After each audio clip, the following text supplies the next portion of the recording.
I looked at my dad, I said, "Dad, if you try to take my drugs from me, I'm gonna kill you." I grew up in a traditional Southern American family. We went to church regularly. And when I was 8 years old, I was actually baptized at my church.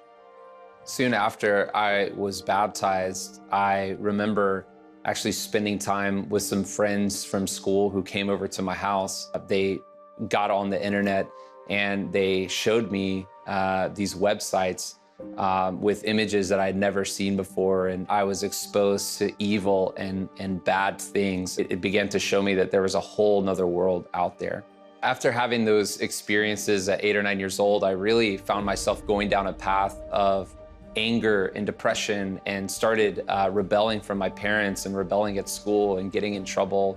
And around the age of 12 and 13 is really when I started drinking and doing drugs on a regular basis. When I was 15 years old, one of my best friends, he told me that he had stolen some prescription painkillers from his dad. And I'll never forget that first time trying prescription painkillers. When I began to feel its effects, the feeling that overcame me was really a feeling of peace, of calmness, of confidence. It was like everything that I was hoping that I could be, everything that I was hoping that I could feel, I began to experience as I began to take those drugs. Immediately from day one, I decided I don't ever want to stop feeling this way.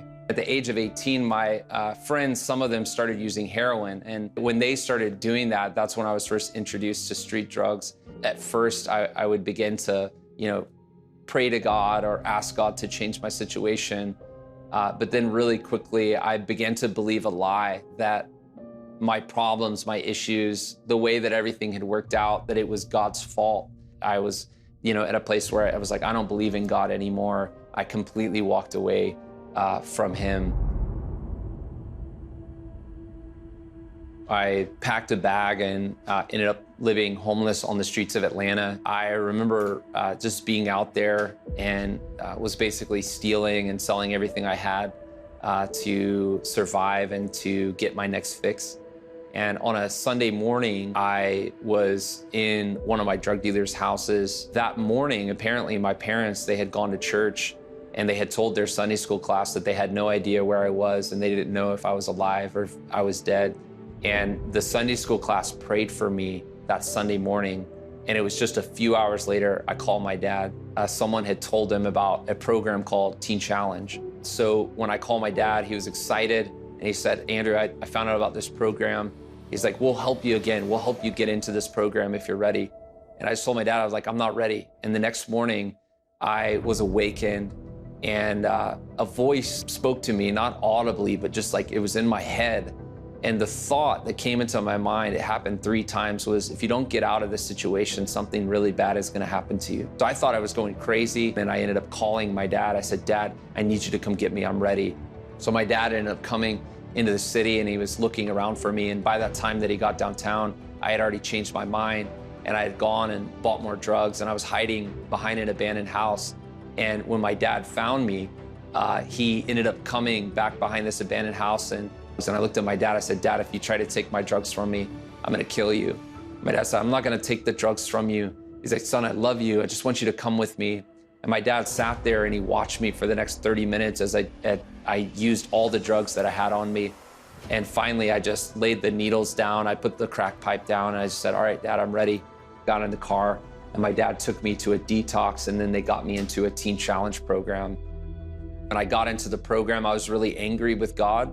I wanted nothing to do with Christians or with church or with the Bible. And suddenly I was immersed into an environment that was full of Christians and the church and the Bible. And I actually really hated being at Teen Challenge. And I broke all the rules, did everything that I wasn't supposed to do, and I ended up getting in trouble. And Sunday evening, one of the staff members came up to me and he just began to talk to me. And as he talked to me, he began to tell me that God had a plan for my life that was greater, that God was gonna use me, that God had all these amazing things in store for me. As he was saying it, I began to actually experience, I don't know how to explain it, I just started to experience God's love. I felt it, I knew it, it became real. I began to have this understanding like, wow, God's close to me. He loves me in spite of my wickedness, in spite of my failures, in spite of me actually even in my heart hating him. He still loved me. I got on my knees and I just said, God, I surrender. I'm gonna stop fighting what you've been trying to do in my life. I'm gonna give you my life. I'm gonna give you my heart. I completed the program and I ended up, really growing in the Word of God, learning the Word of God, was discipled. I was challenged. My selfishness, my desire to do things my own way, all those things were challenged as I was growing in the Lord, and God really started to shape me and transform my life. Today, I lead a ministry called Take the City. We have an opportunity to share the gospel with thousands of people, not only here in our city, but all over the world, where we help to train and equip others who have a passion to reach the lost.